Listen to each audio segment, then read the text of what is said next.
Hey all my Crimsonites, and welcome to the Crimson Cure channel, where we embrace our femininity, increase our womanly value, and celebrate our brothers. So join me on our feminine journey to learn, heal, and grow.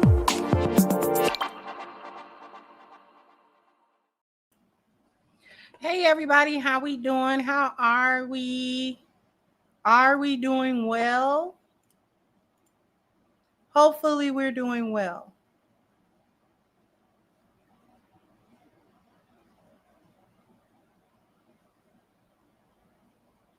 Hopefully everybody is doing well. I got an interesting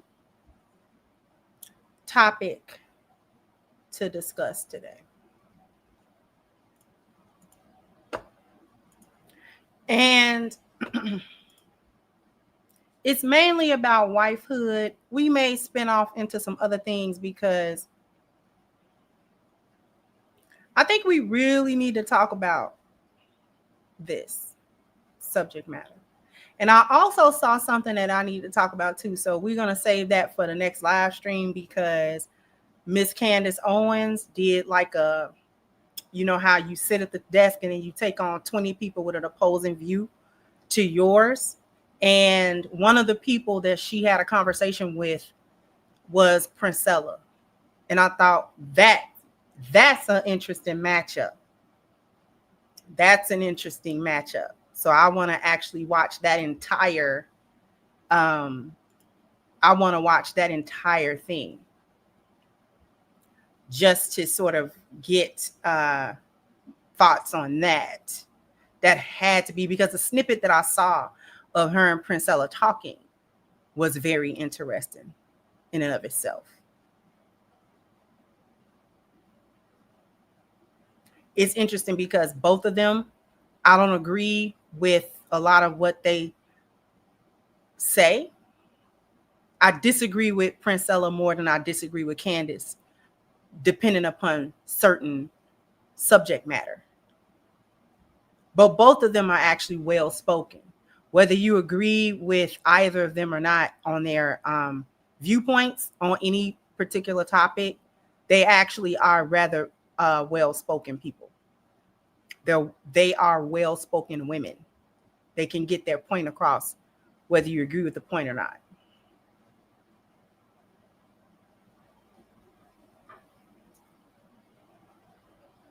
So I can't wait to watch that and then cover that. That's going to be a very exciting show.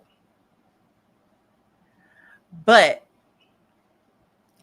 today I want to discuss the problem with wifehood and not wanting to be a wife, and indeed not even understanding exactly what a wife even does to begin with. So I want to show y'all a quick video. It's very quick, and that's going to be our launching point. We're going to talk about what we saw. Okay. Hey sis, how you doing? How you been doing, sweetheart?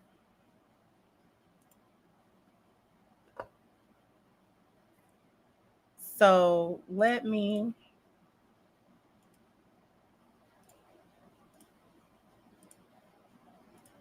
now, apparently, based on this woman's silent reactions, this video is supposed to be offensive somehow or crazy. But I'll let you be the judge. Wanted to be a wife in the 1950s, these are the things you would have to be able to do. She must know how to cook, know food. She must know how to set her table attractively. She must know how to make her home comfortable and inviting. She must know the worth of labor-saving devices and how best to conserve her time and energy. She must know clothes, how to buy and how to make them. She must face death to bring children into the world. She must raise them, care for them, and pilot them safely to the threshold of manhood and womanhood. husband, she must be a companion, a sweetheart, a wife, and a mother. She must stir his ambition, pull him through fears, and keep success from hurting him.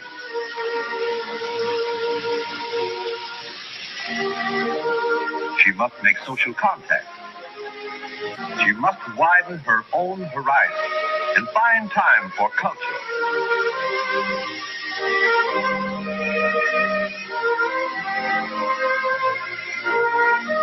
If you wanted to be a wife in the 1950s, these are the things you would have to be able to do. She must know how to cook. No food. She must know how to cook or no food. She has to know food, right? She has to know food. Know how to cook. I didn't see anything wrong with the list. She said being a wife in the 1950s, as if being a wife in 2025 is different than that. What qualifies you as a wife is different. Hey, Miss Luke Casey, how you doing, sweetening pie?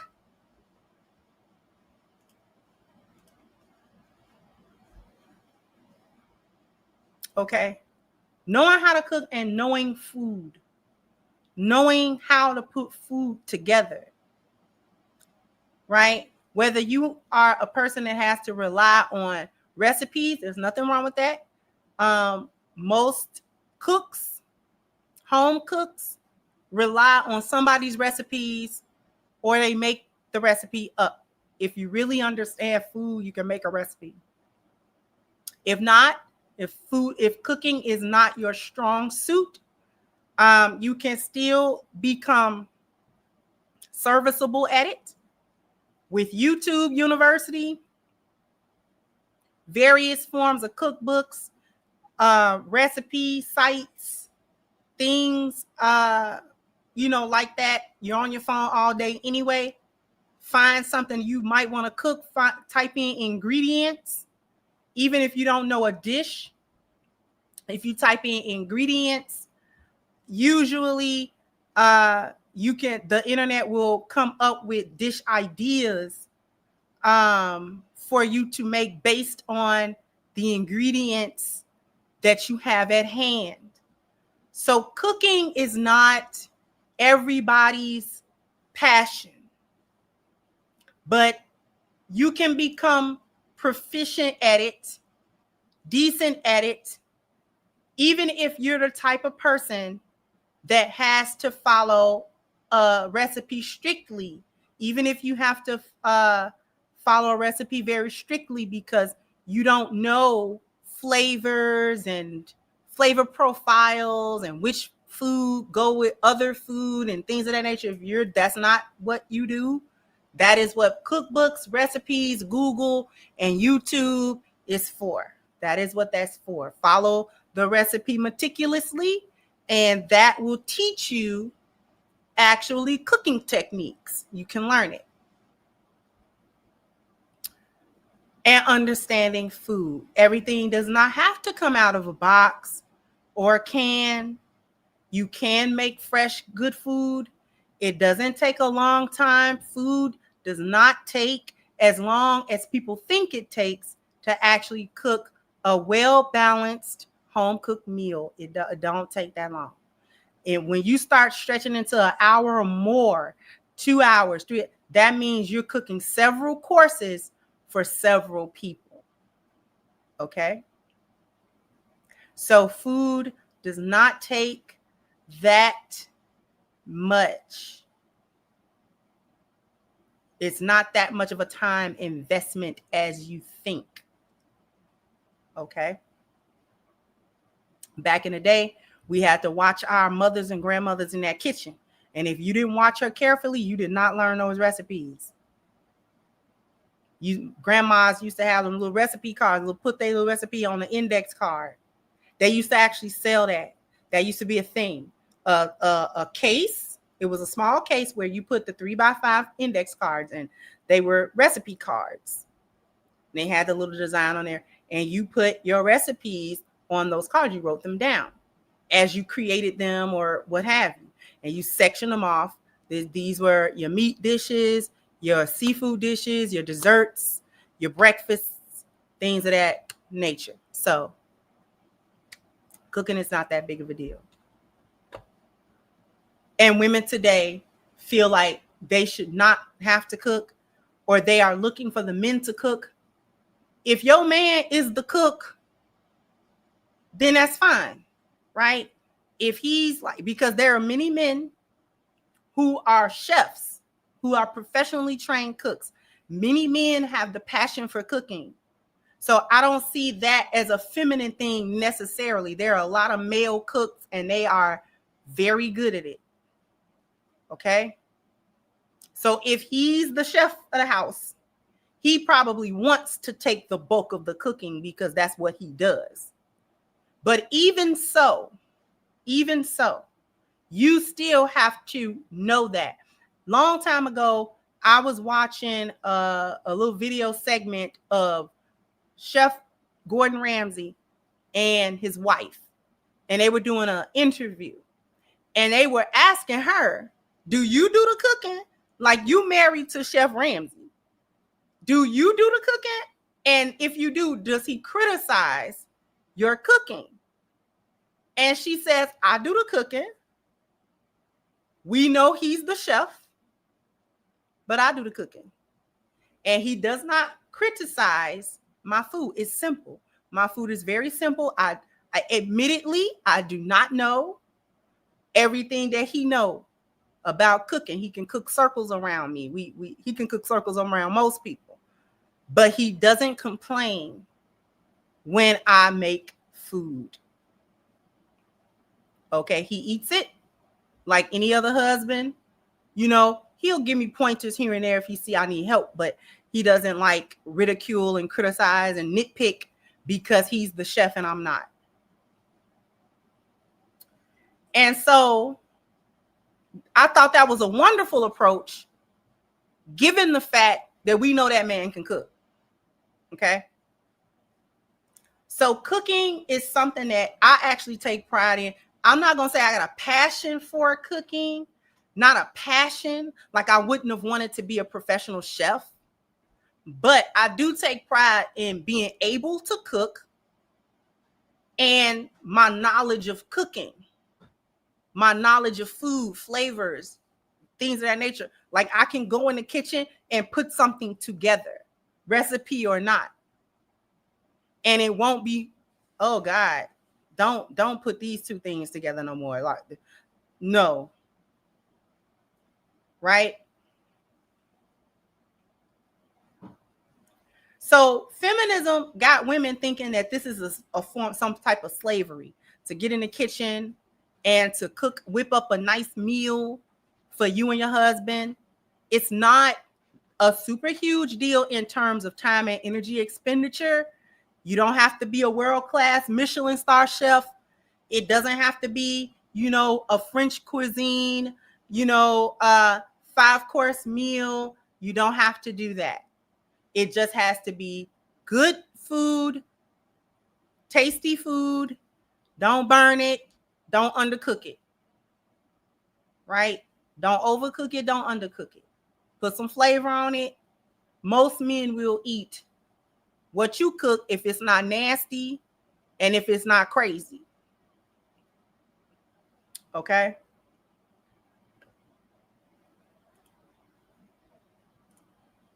She must know how to set her table attractively.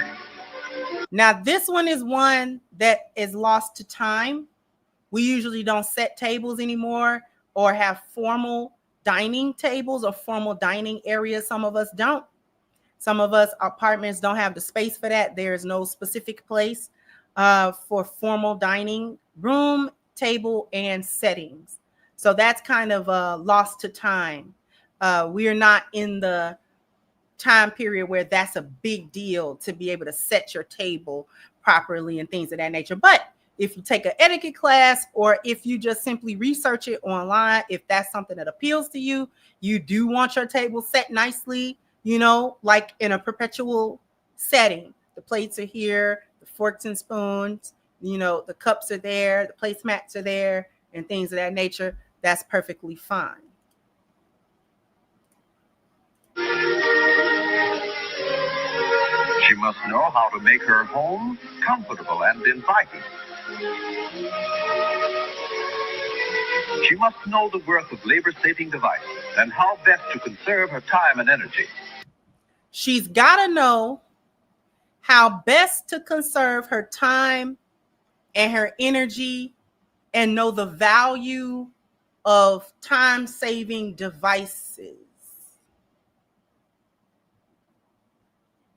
Dishwashers, vacuum cleaners, washers and dryers if you're fortunate to have them near at hand.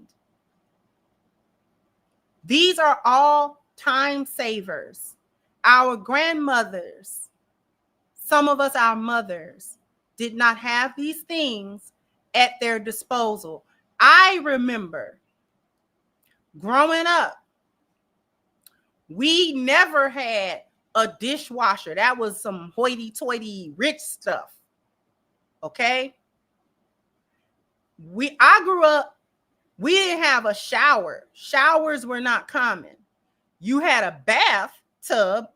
You took a bath. You took a bath. You take baths. Okay? Everybody takes a bath. You know, you go in, you run your bath water, you take your bath, you clean the tub so that it could be ready for the next person that wanted to take a bath. We didn't have a shower head. We didn't have any such thing as a dishwasher.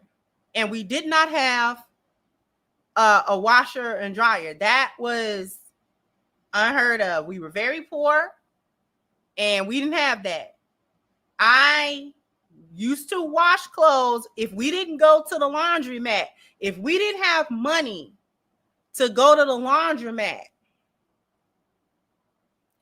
we had a washboard. I know a lot of y'all don't know what a washboard is. We had a washboard, not one of them little ones. We had a full-size washing board. You understand me? And we had a brush that was used specifically for clothes, that we bought specifically for clothes. And you would fill that tub up with washing powder, you know, detergent, bleach. If you didn't have no clothes detergent, you was gonna put that dish detergent in there. Stop playing with me. And you know, some bleach if you was washing whites. We used to wash jeans on that washing board.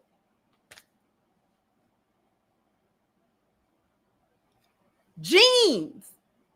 I would do whole laundry, whole thing, loads of laundry. Now, I ain't talking about one or two little shirts. No, the loads of laundry. Loads, towels, sheets, shirts, socks, jeans, pants. On my hands and knees, scrubbing on that washing board. And they would be clean. You rinse it out, wring it best you can. You might rinse it, swish your little fabric softener if you got that. And we have back porches. You take it out there and you put it with them clothes, with the clothespins. We used to have to buy clothesline from the hardware store. You know, we used to jump rope with that. The jump rope, that's a clothesline. We used to take that, string it up on the back porch, and hang your clothes out there. That's how they dry.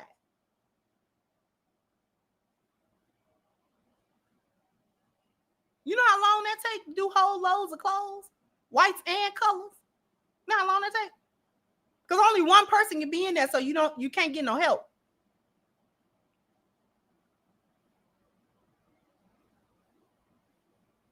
Y'all got all kinds of help, and you still can't manage your time.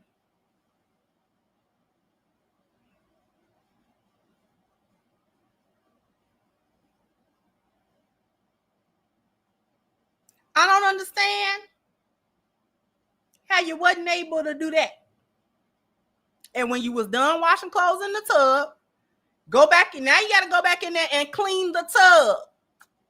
Get you some Comet, get you some bleach, and use some Lysol.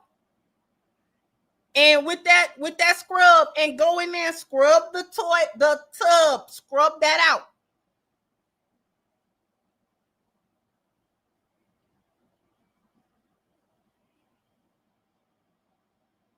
And y'all complaining with a dishwasher and a washer dryer combo in your house, talking about laundry. If you don't get out of my face, this is why I don't have a lot of empathy about the housework. Because we used to have do housework for real. We didn't have a vacuum cleaner. Get that broom and that dustpan. You got to sweep the whole house. You know you sweeping when you learn how to sweep a rug. You got to get it real stiff. You can't use that little flimsy broom they got now. You need it with the corn broom. Huh? The straw broom. You needed that broom, the one with the stiff bristles.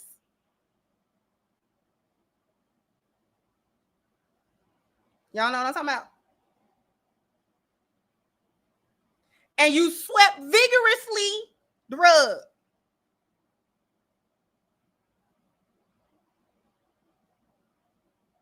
And you got to sweep that whole house. Sweep it. And then you got to come back behind it and mop it. We used to have hardwood floors, not these little fake floors they got now. Hardwood. So now you got to come back and mop it. When you get done mopping the floor, it's dull. Now you got to go back behind that. Get you some mopping glow. Get you a sponge mop, because that's the wax mop. And re-wax them floors.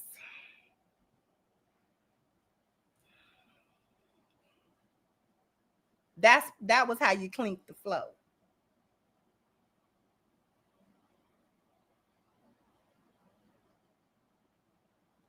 The old brooms was for the back porch. Sweep that down. Sweep the stairs. Sweep down the stairs. And y'all arguing about, y'all don't do nothing but straighten up. Y'all don't really clean no more.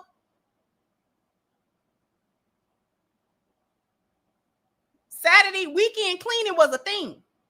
Spring cleaning, your mama actually wanted you to help her clean. All them closets, getting them closets, get all that behind there. My mama used to change the furniture around. I don't even do that no more. I need to get back to that. Mama used to change the furniture around every so many weeks or so. The couch was over there. The chair was over there. Because you know what she was doing? Cleaning behind it. You move it so you could get it.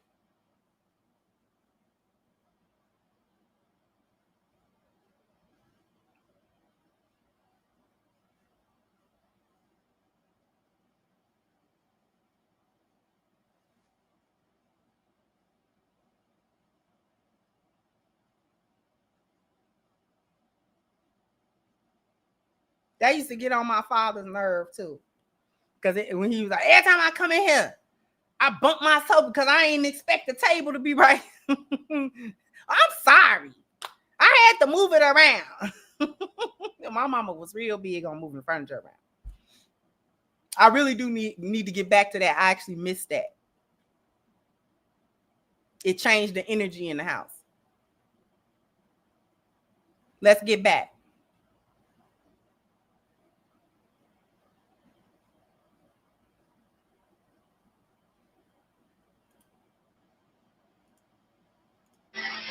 She must know clothes, how to buy, and how to make them. She must face death to bring. She must know clothes, how to make them, and how to buy them. Why are you frowning up with that? Because you don't know how to make nothing? That's okay. Every woman is not a seamstress. It's okay if you don't know how to make clothes. I ain't going to put that on every single woman. Now, she got to learn how to make clothes. Now, you should know how to mend them. Now, you should know how to thread a needle and mend some clothes by hand. You may not know how to cut patterns and stuff like that. I'm not going to put that on you. But you do need to be able to put a button back on. I don't want to hear it.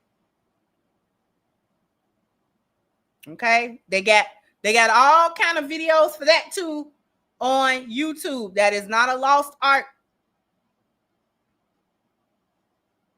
Okay? But you do know how to thread. You need to know how to thread a needle and how to do a simple whip stitch.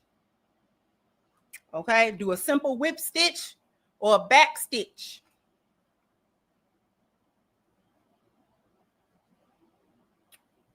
But sewing clothes is fun. If that's your thing, it's actually kind of fun to do it. It's work, but it's fun. But you do need to know how to buy them. Appropriate clothing for you and your family. Appropriate clothing for the children. Too many of y'all don't dress y'all children appropriately. And it's different kinds of inappropriate. You dressing them too grown. You dressing boys too effeminately. Too scantily. The clothes don't fit well. They are not age appropriate. They are not activity appropriate. You flat out don't buy clothes for your husband. You don't know what size he is or anything. You don't bother to ask, or just don't ask, because he don't know what size he is either. Unless he's wearing jeans, he know what size jeans he is. But just go in there and look. Just go in there and look.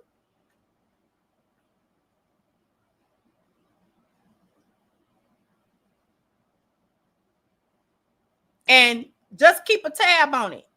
If his shirts is running out, if his socks is running out, if his his undershirts and things like that running out, if they're getting old, his underwear, because men will wear it till it die. Just don't even ask him about it. Just pop up with a new pack. Just please, ladies, don't make that a conversation. That is not a conversation. He will argue you down about all of it and laugh because he think it's funny. Just go get the drawers and the socks. It's not a Father's Day. His drawers, socks, t-shirts, undershirts, stuff like that. Those are not birthday presents. Those are not Father's Day presents. Stop that. Stop that. Stop that. Those are not presents. Those are supposed to just appear in his drawer. He don't know how they got there. They just, next time he come through, it's new socks, new drawers, new t-shirts, new tank tops.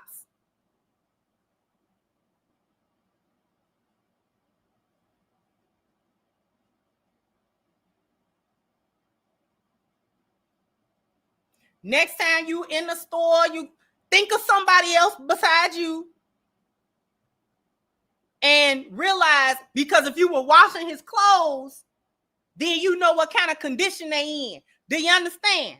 If you actually wash his clothes, then you know what kind of condition that they in. I told you this now. The men in the chat will tell you they're wet until it disintegrates in their hand. You can't let him get to that point. Don't even argue with him about throwing it out. Just get him another one. He'll ingratiate it into the rotation. Okay?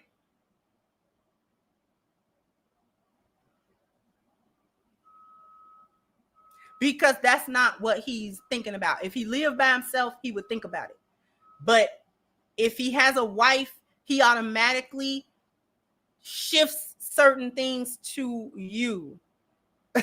My baby said, stop. Now I'm telling man business. That's all y'all. Just, baby, what? Do you know what? We ain't got to talk about it. Just, okay, baby. You're not going to win, ladies. You're not going to win that fight at all. Just get him some more. Okay.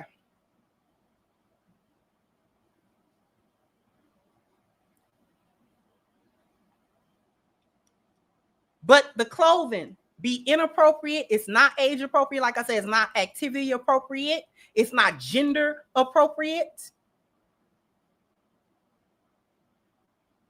Your clothing is inappropriate because you want to be able to wear slut outfits and call him insecure when he say, I don't like you wearing that. I don't like how you, well, you met me, I had it on. And this is why it's a problem when y'all get married, because you don't want to turn into a wife. You just want to be married. And you still want to act like you a single woman. But when you are married, even before that, there's got to be some level of modesty. You may not be a Muslim, you might not be a Hebrew Israelite, or whatever the case may be, that call for you to wear a particular type of clothing or dress a particular type of way. But there still needs to be some kind of modesty among the women. That used to be the hallmark, how you tell wives from hoes, because the wives had some type of modesty about themselves. They didn't want everything out, you know, and everything showing and all that kind of stuff, because they was just honoring their own bodies and they were honoring the marriage with their husband. You know, I am spoken for. I am taken.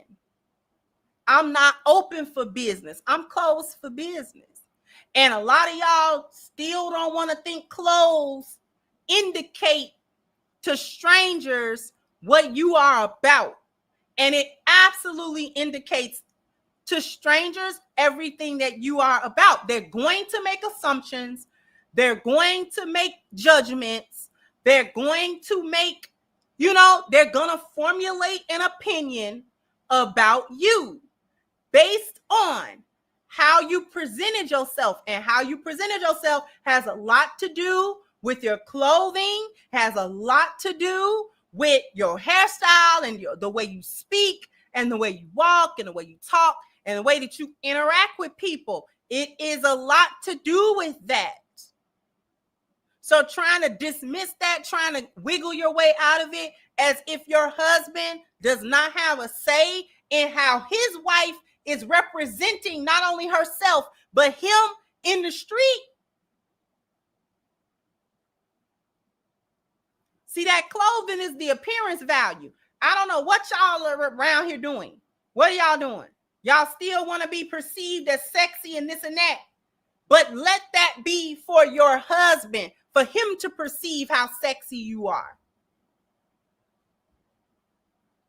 Because y'all run around the house and slop around and slouch around. But when you go out where, you know, you're going to be getting some attention, now you spend an hour to beat your face. Now you spend so long picking out your clothes. Now and nobody's saying that you got to have a beat face all day, or you got to have, you know, heels on all day, or you got to have your best evening gown all day. Your husband's not even asking you for that. But if it is complete night and day, like you look slovenly at home. See, there's a difference from being relaxed at home and you're not wearing your best Sunday suit in the house. There's a valley between those two mountains. You don't got to be done up all the time. But running around here with Kool-Aid stains, hell wow, crust still in your face, and it's 2:00 in the afternoon, we're not doing it. At some point, you need to get yourself together. Present yourself a certain way. Buy some leisure clothes for the house.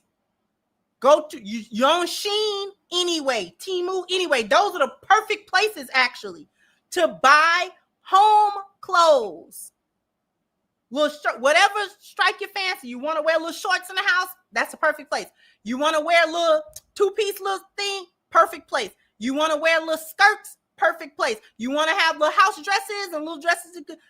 That's the perfect place. They're cheap enough. You don't have to spend a lot of money. You can get it and kind of be stylish. And you know what I'm saying? You can wear that in the house. And it's comfortable. You don't gotta be, like I said, you don't gotta be suited and booted in the house all day. But it's comfortable and it's cute. And so therefore you get the best of both worlds. You get to be comfortable. Your husband gets to see, oh, she look cute. I like that little t-shirt, you know, or whatever. Make sure it's clean, make sure you're tidy, make sure you look neat, and make sure you're not running around here stinking. Right, caftans is a perfect, and they're easy to make and they're cheap to buy. Because if you're a seamstress, a caftan is literally a rectangle. It's literally some fabric folded. At that fold hem, cut you a neck. Boom. Sew it down one side, sew it down the other side so you can have armholes. Boom, a caftan. If you wanted to have some shape to it, make holes to put a belt around it. Boom, caftan.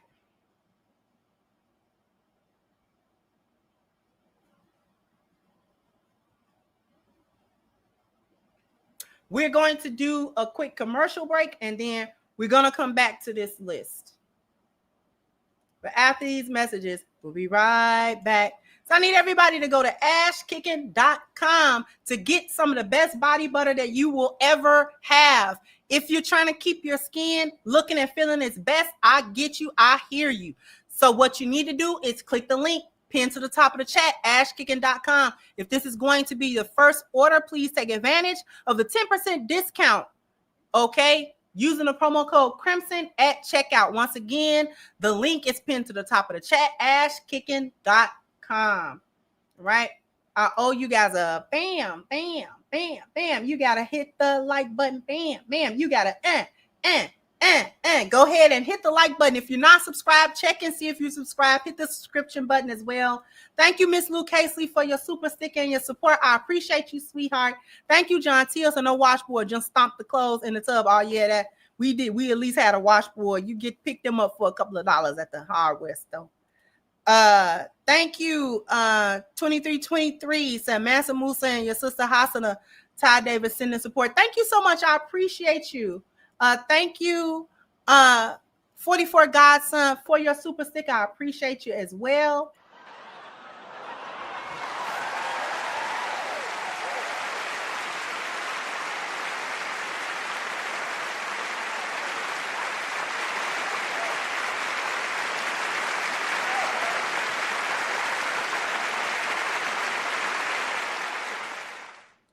Thank you once again, John Teal. So don't toss old teas in case it has special meaning.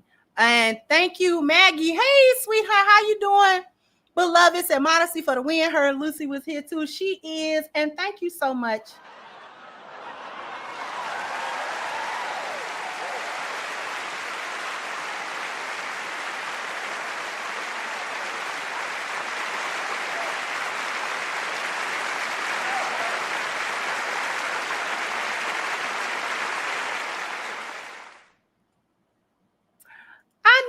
That and I don't like it. YouTube has got the X, not necessarily your channel name, and I don't like it. Because what?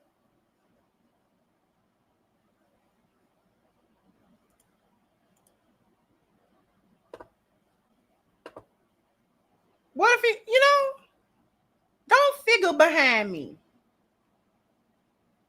I know what I want to put up there.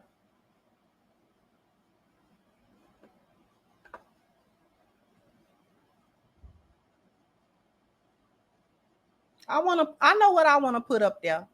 You don't tell me, mind the business that's really paying you. Now you're micromanaging. You're micromanaging now.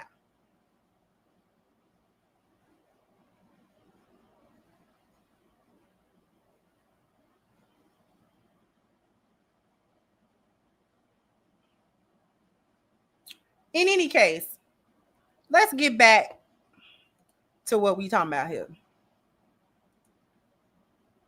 She must face death to bring children into the world. I don't know why she making this face. Children into the world.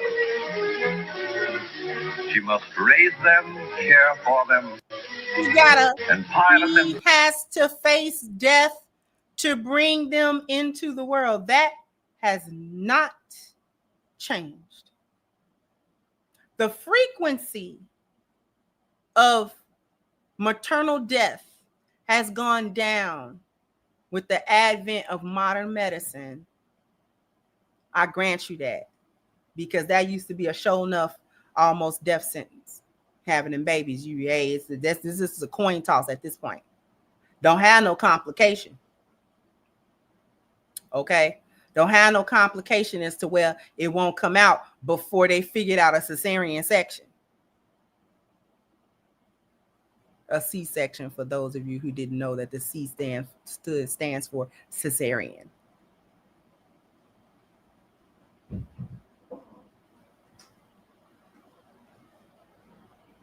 Don't have no complication where your baby gonna be breached.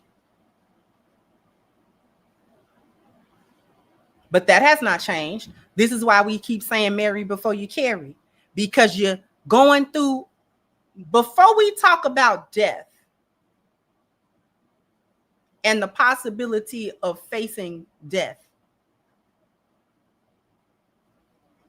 what about all the changes that a woman body go through for the pregnancy? What about that? Women get stuff that just happened when they pregnant. You heard of women getting diabetes only when they're pregnant. Or, you know what I'm saying? All kind of other things happen to them only when they're pregnant. I've seen women lose their hair because they're pregnant. I've seen women go through a lot. Now, some women glow and, you know what I'm saying, and it be wonderful for them. And some women have to be bedridden for them. Some women can't get around. Some women have all kinds of complications because they're pregnant. The baby, not to mention the normal discomfort. Thank you. Gestational diabetes.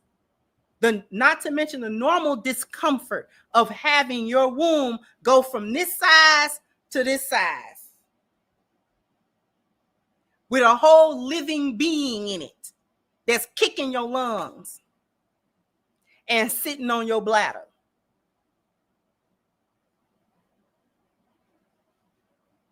You be in that 6th, 7th, 8th month and see a whole foot go across your belly. It's cute and everything, but it is inside of her, causing all kinds of discomfort for her. She can't hardly sleep. She can't go lay this way. She can't lay that way. She up all in the middle of the night because she got to use the bathroom. Now she nauseous. Now she can't eat this food no more. While she pregnant, she can't eat that. That's your favorite, not no more.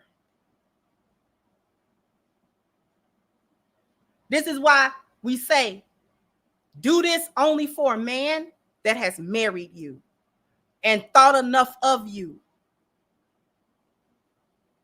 to offer a commitment to you. That is when you go through all of that. And at the end of all of that, you face death to actually birth a human being into this world. And y'all do this on a one-night stand. I'll never understand it. I'll never understand it.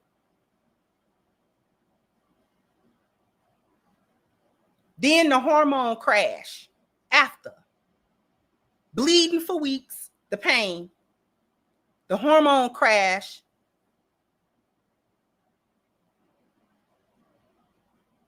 the postpartum. Now you got to try to get your mind right. Try to get yourself together. That take a while for you to recalibrate, readjust. You need all kind of help Can't touch you with a powder puff after you're done with giving birth.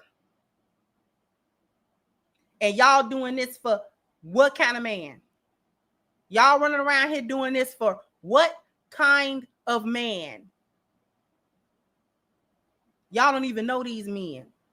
Y'all don't know what kind of men they are. You don't know what kind of fathers they're going to be. Some of you do know what kind of men they are and what kind of fathers that you're going to be, that they're going to be, and you still have them anyway.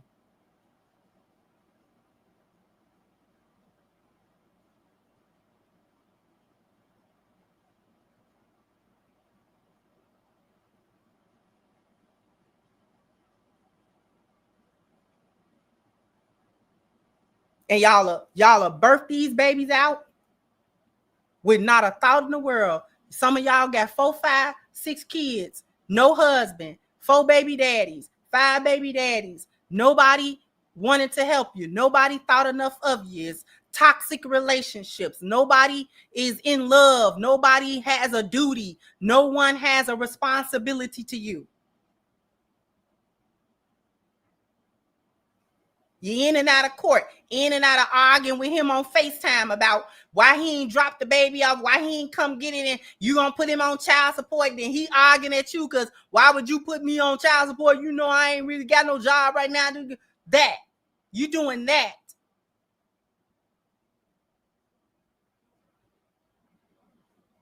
With all of the stuff that women have to go through to carry and birth children into this world.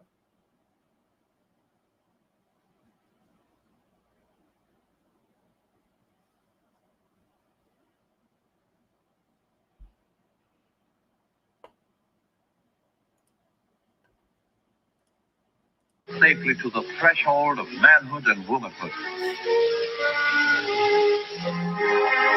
To her husband, she must be a companion, a sweetheart, a wife, and a mother. The companionship to your husband. The companionship to your husband. So many women, when I hear about them and they talk about, well, after I had the baby and I couldn't, and we know that there's a time period where women do have to regulate again. And if you got a husband that's worth anything, he's going to give you the grace to regulate yourself. Okay? Because he may have some empathy for this, but he does not understand it. He does not understand. He has no reference point for what women's bodies and minds go through hormonally. He has no reference point for that. There's nothing that happens to him hormonally that is its equal. So he doesn't understand that. However, a good husband can still give you grace about the time period that you need to re-regulate yourself. Gradually, you should be trying as your body re-regulate, as your hormones regulate, as the routine starts to form and set itself.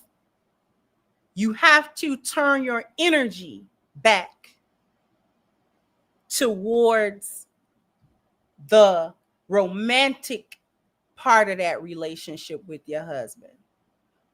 As females, we are wired to our children. And it's got to be 100-fold for women that actually bring children to term. Because I felt the way on the miscarriage.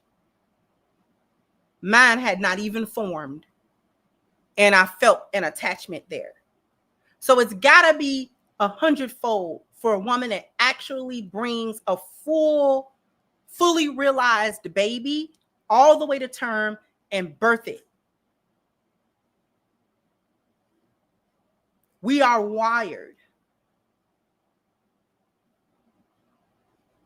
to come right to direct all of our energy to this infant because it needs us.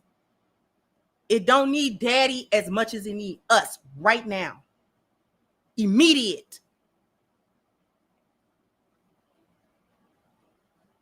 And all of our energy go to this new human being that needs us for every single thing. It has no independence nor autonomy yet.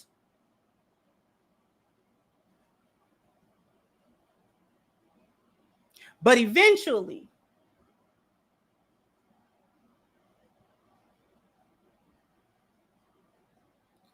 your energy has to return to the romantic part.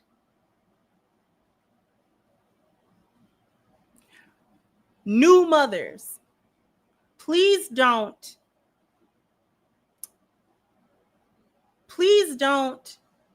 be too hard on the husbands when they don't know what to do with the babies, especially if they're new fathers. He's not wired like you are. He's not wired the same way. And I'm not saying that to say he don't love his child and don't care for. That's not what I'm saying. I'm just saying he's not biologically wired the way you are. There's a clip going around with Nelly and Ashanti talking. And he was like, for the first year or two, this is all going to be like a lot on your plate because I don't have nothing for that baby until he start walking and moving around and talking or something. And the internet wanted to blow up because he was like, I sleep all the way through the baby. And she was like, how do you sleep all the way through when the baby cried? He was like, I don't know. Let me give you the answer to that. He's not biologically wired to respond to the cries of a child in the middle of the night. He's not. Biologically, when women sleep, a good 60 to 70% of our brains never go to sleep. This is especially so for women that have children around them when they sleep. We go to sleep. About 70% of our brain is still awake. It is awake.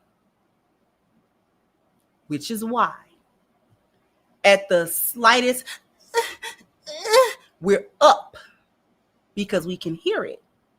Because part of our brain is not sleeping. Men don't do that. Biologically, they don't do that.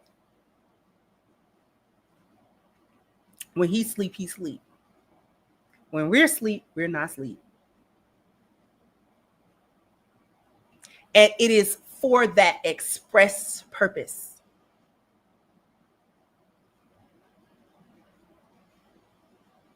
So that we can hear the distress of a child.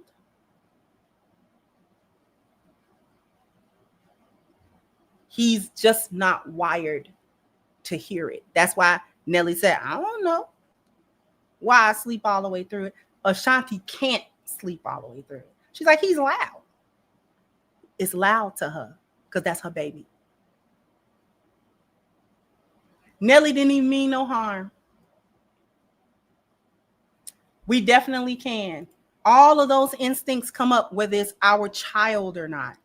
I have been in the house with women with their children, and as soon as that baby cry, all the women wake up. All of us. All of us. We all wake up and get up. You got him. And if she happened to be slower than the rest of us, we got him. We got the baby.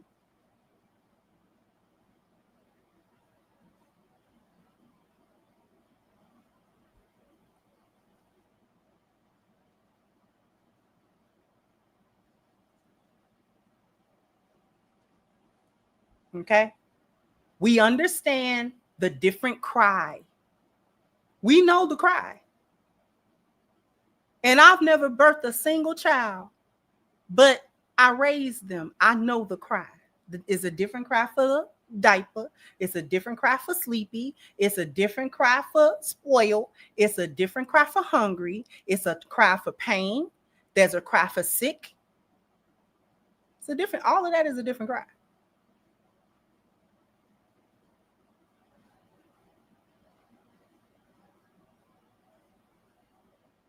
And silence is not as of a good of a sign as you think. We get worried for silence. Silent too long, too quiet. What's happening? Now I gotta check. You've been quiet too long.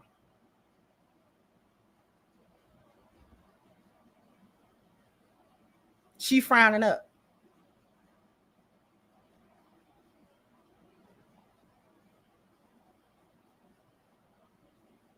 Exactly. The instinct never go. It never go. No matter what. We'll go through pain, discomfort. We will move when them babies cry. We move when them babies cry. We move.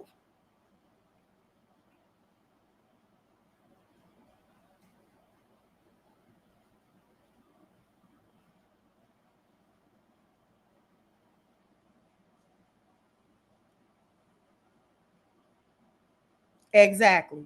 So I used to work in a daycare centers with babies. Although I never birthed a baby, I too can decipher the cries. I can smell poopy diapers a mile away. Yep. You can tell by the cry, by the way they shifting their legs around. You know what's going on with that baby. Men just don't, unless they're the only parent. Men have to be the only parent. And then he has to learn it. But he has to learn it. It's instinctual to us. That's just in the DNA. It's just in the handbook. I don't care what nobody say.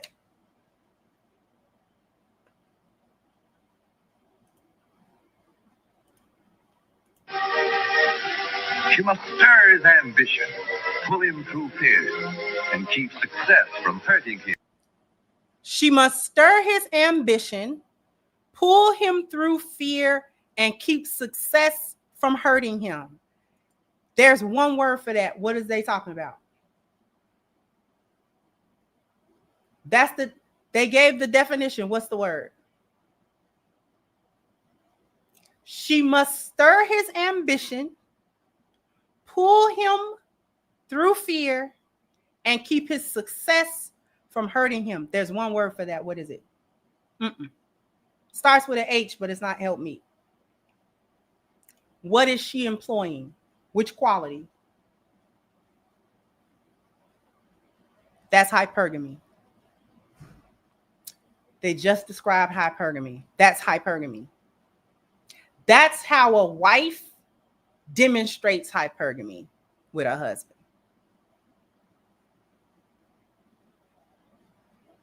The stirring of his ambition make him want to do more. That's all hypergamy is, because that is our nature as a woman. That's why we're helpmeets. We're not there to be stagnant with him. We're there to keep pushing him until he can't be pushed anymore.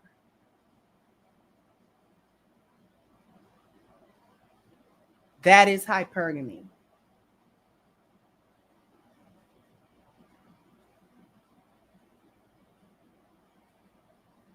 How you having an assistant that's just like, I don't care. I don't know what you're doing. See the ship sinking, don't say nothing.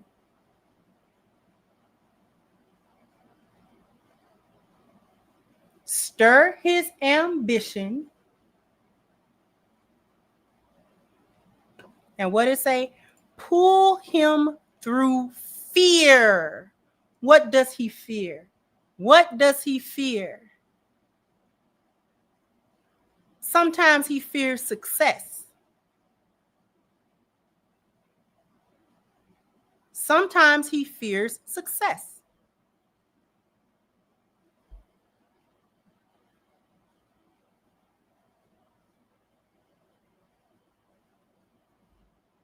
Sometimes he fears failure. What if it doesn't work out? What if I take this risk and we betting all the cards and What if it don't work? Because if it don't work, if this don't work, what do we lose? We lose this, and we set back this way, and there's a setback that way. And it is up to us to pull him through it. Prayer pulls him through it. Spiritual connection pulls him through it. You can't pull him through it if you're not connected to him. You got to tell him, don't strike his logic. He's already working with his logic. Do not try to logic him through. That is not how you pull him through the fear. Don't try to logic it. He's already logicking it. He's logicking it to death. He's running through all the cons and pros and risks and setbacks and problems. You have to come in with the heart, with the spiritual place. And it takes a lot of practice, and it takes to remember it in the moment, right? Praying together, praying for him, praying for whatever it is that he lacked clarity. He may lack clarity. He may not see the way exactly, and that's stagnating to him. So whatever, and if you don't know exactly what to pray for, ask God to give him whatever he needs to move forward positively and protect him from error.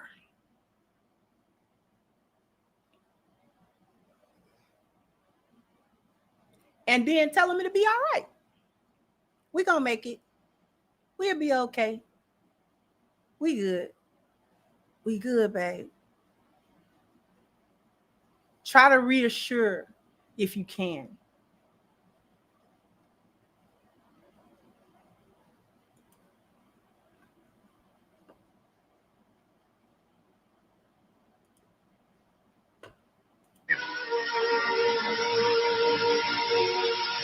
She looking confused because she don't know what that means. She has no idea what that meant. She didn't know whether to be offended or not because she didn't know what the heck they was talking about. She must make social contact. She must widen her own horizon and find time for culture. Make social contact and find time for culture and widening her own variety. Find something to do. Make social contact. You're the point of contact a lot for, this is why the most successful men in the world are married men. They're married men.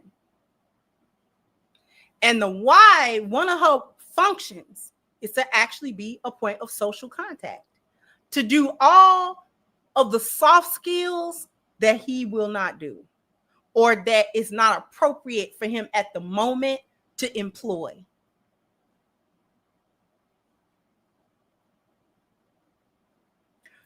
Speak to the other people that he's doing business with where and when appropriate.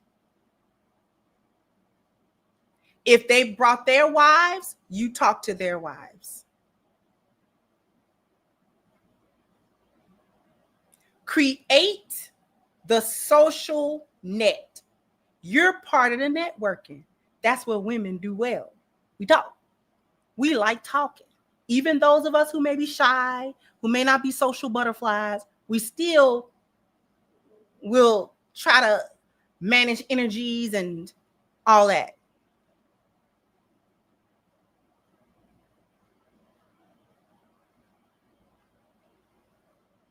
So he has to go to social gatherings. He has to, you go.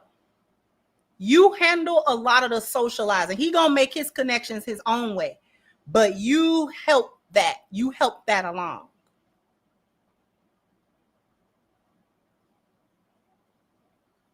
As I said, when and how it is appropriate to do so.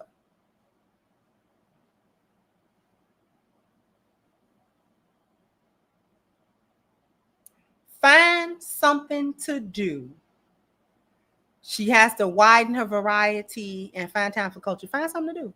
Find something to think about. Find something to occupy your mind. Find some business somewhere. Something that don't have nothing to do with him. Find you something to do that don't got nothing to do with your husband.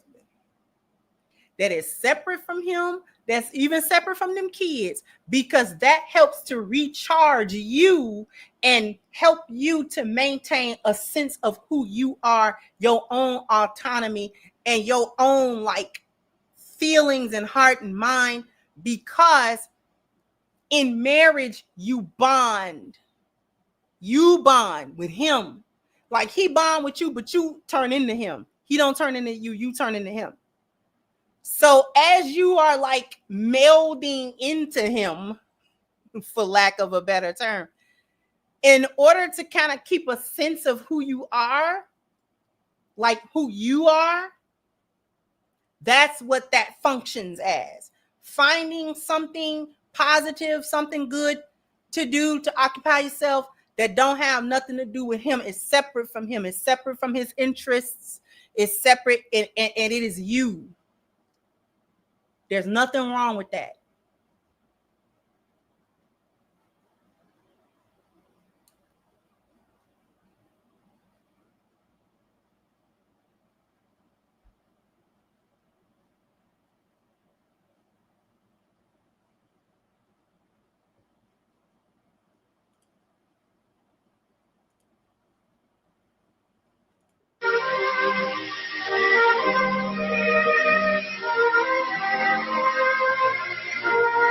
And then it stresses the word forever, forever, forever.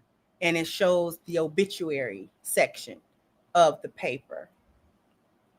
They definitely don't like that. Definitely don't like till death do us part. The fulfilling of the oath.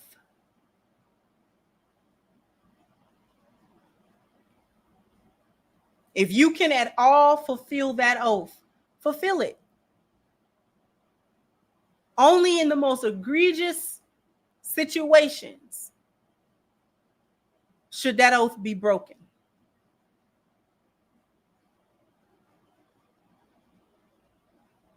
But if you can at all truly endure it, and I don't mean just endure it in misery. I mean like we can forge ahead and have a quality marriage.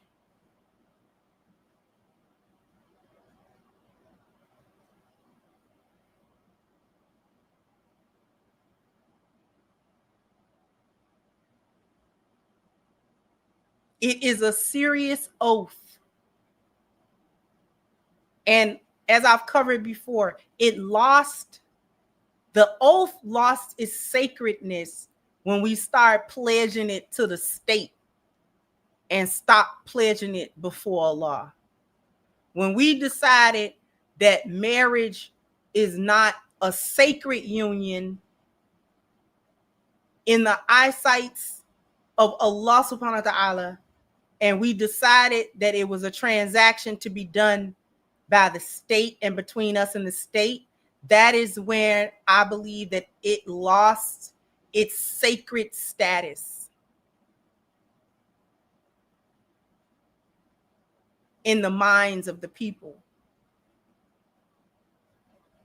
A contract rather than a covenant.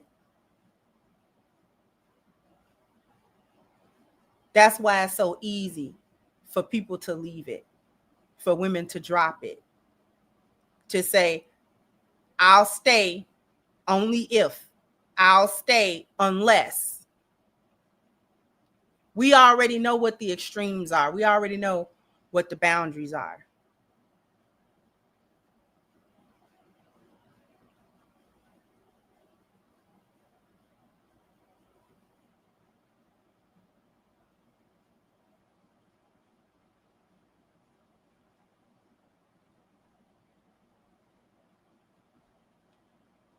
So I just wanted to go over that. I just wanted to go through that. Thank you, Soul Heaven, wa alaikum assalam, for your contribution. I really, really appreciate. I appreciate you guys coming through. Go ahead and go to crimsoncure.com and purchase Reclaiming the Black Feminine. I'll show you how to do it.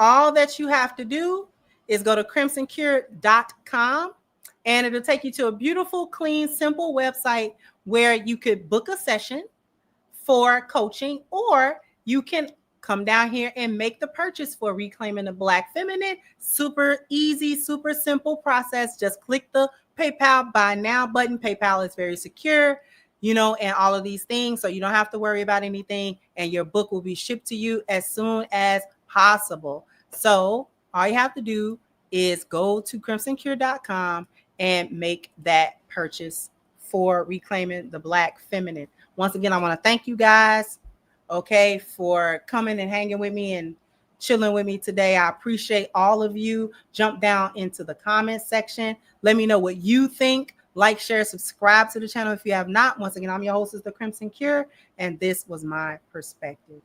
Bye-bye, Crimsonite.